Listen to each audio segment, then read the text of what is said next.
Hello, and welcome once again to T2RL Talks Conference Special Editions. In these short podcasts, we're giving some of our conference sponsors the opportunity to introduce themselves and to talk about the issues that will be coming up at T2RL Engage in September in London. And with me, I have my friend and colleague Amanda Campbell, and we have Shaun Donaghey, who is Chief Commercial Officer of CellPoint Digital. CellPoint Digital is a headline sponsor of T2RL Engage this year. And for anyone who's been living in a cave for the last couple of years, they're one of the leading lights in helping airlines improve their payments and settlement processes, which is especially important in the world of modern retailing. So, hi, Shaun, and hi, Amanda. Hey everyone, how you doing? Doing absolutely fine. So let's get straight into it. As we see the airline industry moving towards a more retail-oriented set of processes around their distribution and their selling, the importance of managing payments is really coming to the fore. The old days where everything was either BSP or a credit card, I think, are long gone. At least for airlines in many parts of the world. So, Shaun, what do you and CPD see as being the opportunities for airlines in improving their payments processes? Yeah, thanks, Ian. It's a great question to kick off with. And I think, the way I frame this up is really the conversations that we've had over the last sort of 12 months with our customers and out in the market, and where we see payments effectively moving and shifting within the industry. And you're kind of right. I think the way we've looked at payments really is like a utility. You know, you flick the switch, it operates in the background. It just functions until it doesn't. And then obviously it gets the attention of a lot of people in the C-suite. And what we're looking at in terms of the narrative around payments moving forward is really how do we create value for our customers and for the market through kind of the transformation of travel payments. So, you know, the evolution of just a technology or transaction flow into something which is really going to drive material value, economic and financial value for airlines is really the top of a conversation that we're having with customers in the industry right now. Okay, so are we looking at more effective management of payments as primarily a cost-saving process, or is it a revenue enhancer, or is it doing all of the above? It's basically a blend of all of that. So I think obviously there is a very strong focus on cost management relative to payments. I mean, we know that airlines is a very low yield environment. And it doesn't take much aside from a weather event to effectively really impact the financial performance of an airline, or a fuel price increase, obviously, is very topical as well. So we're looking at probably a couple of different layers. One is cost optimization, but then it is, improved revenue acquisition through a less friction booking process and booking journey, and then it's optimization of those payments and payment flows as well. So they're all additive from our perspective, and that really then drives kind of the what we're calling payment intelligence moving forward, where we can continue to extract that value from your payment strategy and have a kind of material impact in terms of the financial contribution. And really, it's just a shift in terms of how we look at payments, right? Again, moving from that utility into more of a strategic payment strategy. And, we're using both technology and sort of human-led consulting engagements to drive that. Okay, that's very interesting. And I hadn't really thought about the human-led consulting aspects. Do you find that within airlines there is a lack of awareness of what possibilities might exist for seeing benefit from improving payments processes? Yeah, look, I think there is potentially a lack of awareness, but a lot of that is because, there is resource constraints and effectively, how do they really go through the analysis and look at the data to drive better optimization from their payments. And that's both in the acquirer and processor side, but also through things like, optimizing your fraud or your 3DS, and that improves your booking conversions as well. I think a lot of businesses and merchants out there in general, they've done things a certain way for a long time. So there is a kind of behavioral aspect to payments as well. But what we're seeing more now is, particularly in the tier 2 airline space, there's kind of a new way that they're looking at framing payments internally. They don't really have the resources, again, internally to do that work. So that's where we really bring in our consultants to help go through the analysis, the diagnostic. It's looking at the data, and then really coming up with those set of recommendations, which can be implemented to optimize both their kind of interchange and also their payment flows as well. Combined, they really drive a lot of material value back to the airline.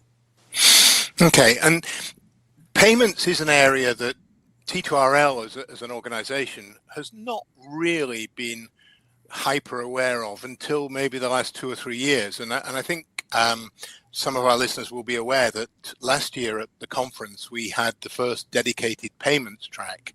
And obviously CPD was one of our important sponsors for that track. And we'll be doing it again this year. Amanda, can you talk a little bit about some of the sessions we're thinking of for the payments track, and who are some of the stars that are going to be appearing? Yeah, sure.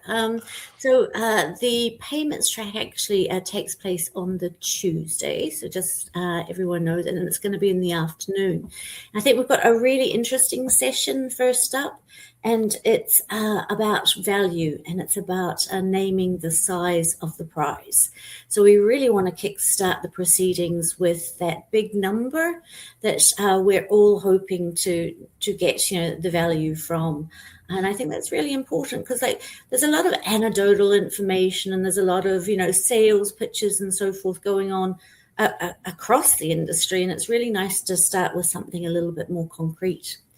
And then a couple of themes that really stand out, apart from delivering that value, would be the importance of localization when it comes to scaling payments globally.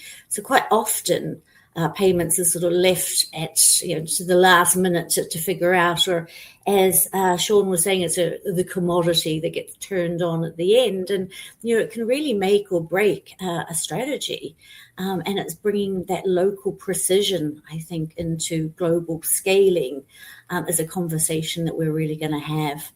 And the other thing to really bring out, I think, is the AI conversation. Now, we won't go down that rabbit hole, but I just want to say that it's on every agenda, and indeed it is in our payments agenda this year. So it'll be an interesting sort of segue into what's happening on that front and what we can expect to see over the next few months or 2 years. Okay, I mean, this is all going to be fun, and I want to pick up on a couple of things you mentioned there.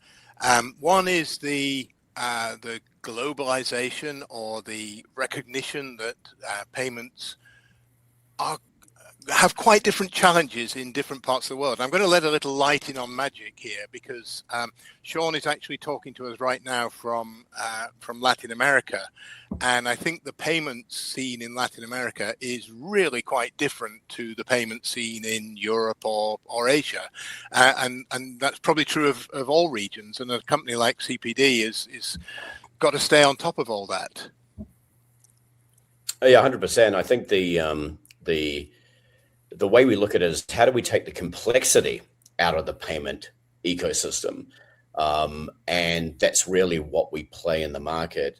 When we look at a lot of the regional markets, and I think you're right, Ian, we either look at APAC, so particularly Asia and Latin America, where there's some strong nuances from a localization perspective. So we have to provide, things like alternative forms of payment, and work with those partners in the ecosystem to effectively provide more options for our airline customers in terms of enabling forms of payment that capture as much of that passenger or customer base as possible, and also make it easier. I mean, ultimately, we want to have that frictionless experience from a payment perspective. To do that, you've got to present options as part of that booking flow. Now, we do all the magic on the back end, obviously, from an integration perspective, all the technology. But you're right. I think ultimately it's all about how we understand the market and the nuances of that market.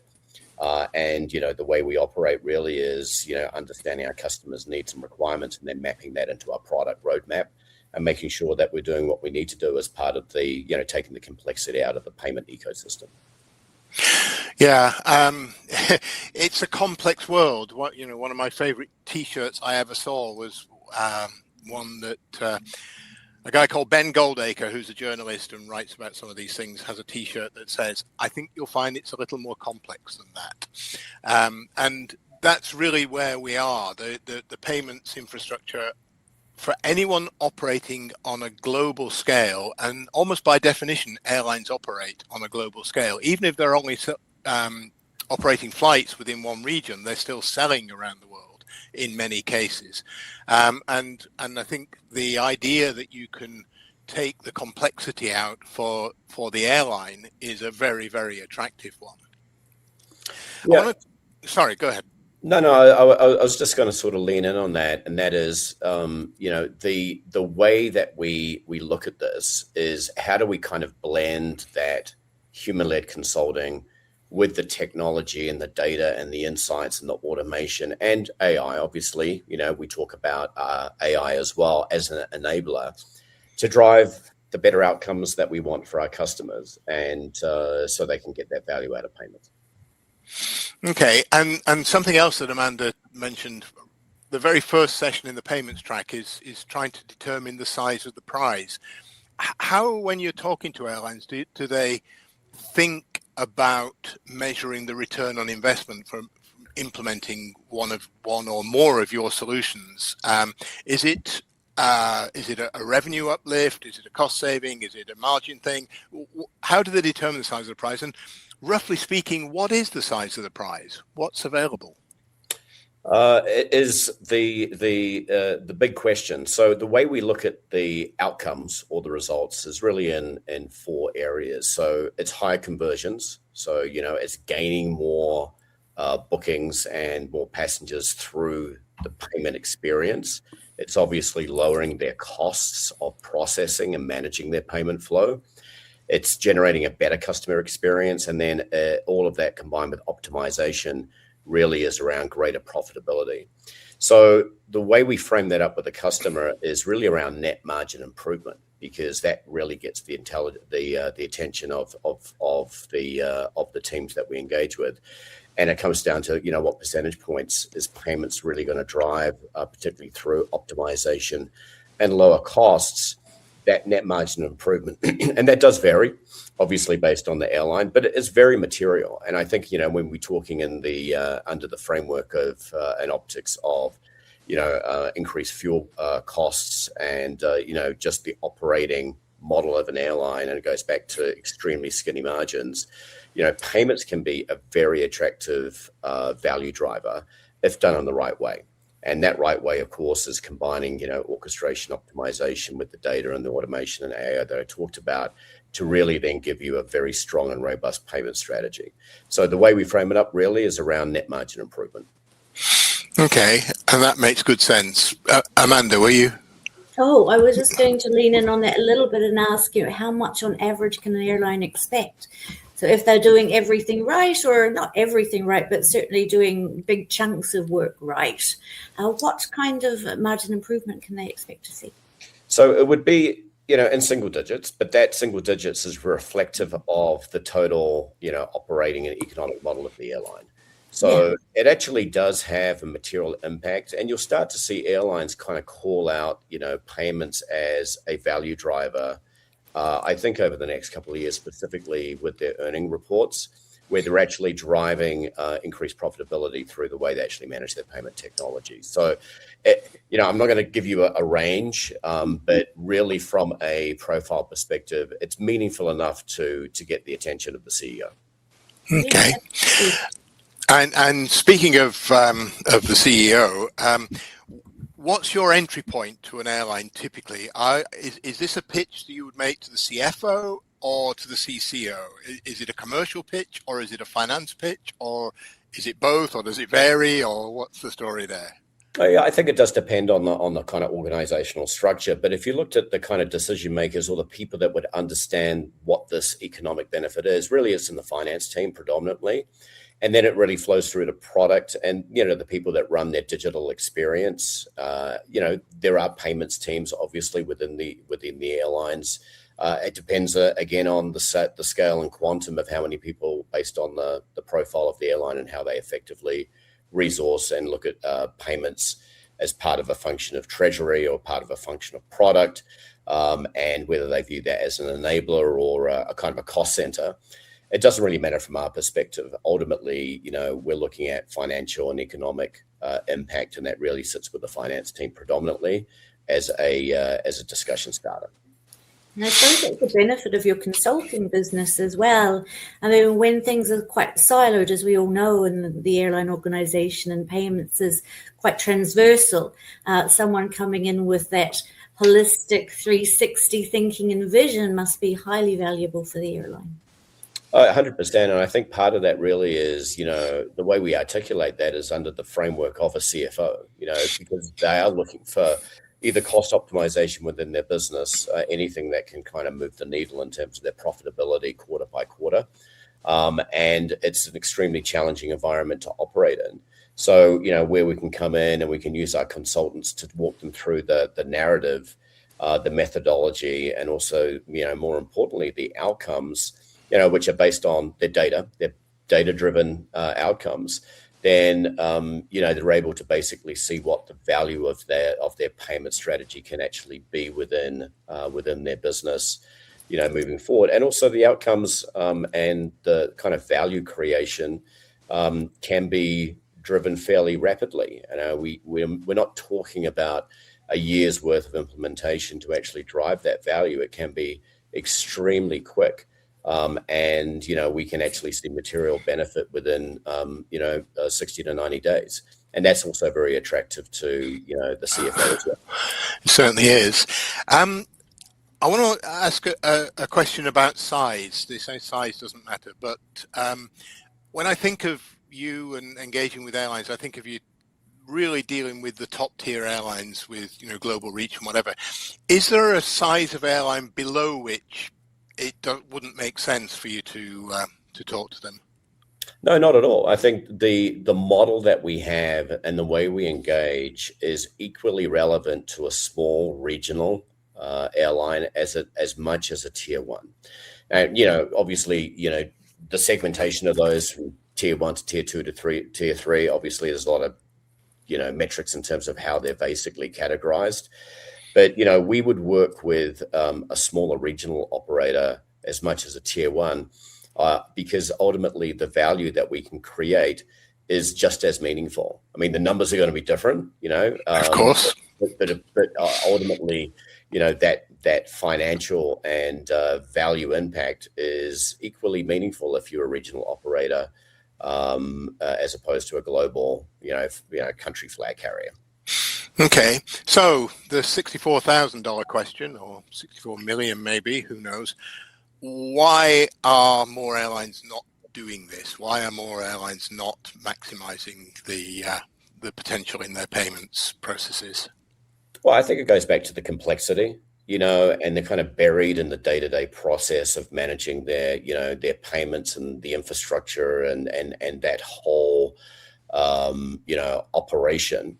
So what we do is we come in and we can take away all of that kind of resource-intensive approach and provide a very strong message with a lot of clarity. And a lot of it really is then, providing the assistance and support, and kind of peeling back the curtain, saying, hey, there is an opportunity here for you to basically do X, Y, and Z. This is how we're going to do it. And that's ultimately then kind of turns the light bulb on. Now, some of them are thinking about it already. Obviously, Ian out there, some have really robust payment strategies in place. They understand what they need to do, but a lot of it is timing. Obviously airlines don't move as quickly as a lot of other industries and segments out there in the market. So it's kind of taking them on the journey. So really, it's the old cliche about alligators and swamps. Really, when you're up to your backside in alligators, it's hard to concentrate on draining the swamp. Yeah, but I think part of it also is education. Like some of them are not aware, so we go in there and we walk them through it, and then they can see the value of that. So that's really what we do. It's really again taking them on the journey, and part of that is educating them around the potential of that value. Okay, and I expect and I hope and I trust and I plan that you will have the opportunity to start that conversation with a lot of airlines in September at the T2RL Engage conference, where, as I said, CellPoint Digital is the headline sponsor. And in particular, in the payments track, I hope we'll be seeing lots of airline people who want to hear the message. And on that note, I recognize that a lot of people will listen to this podcast who will be planning to attend the payments at the T2RL Engage conference. And if you have friends and colleagues within your organization who are concerned with payments and managing payments effectively, encourage them to come with you to the conference. As I usually remind you, there is no charge for airline delegates to attend the conference, and that is a very deliberate policy we have to enable as many as possible of our colleagues from the airlines to attend. The conference is in September. It's in London. Registration is open now, and I look forward to seeing as many of our listeners as possible at the conference. For right now, I think we've had a very interesting conversation so far. It will definitely continue. And I'd like to thank Amanda and I'd like to thank Shaun for that conversation. And as always, I'd like to thank you for listening, and I look forward to talking to you again in the next edition of T2RL Talks. Thanks, Ian. Thanks, Ian. Thanks all.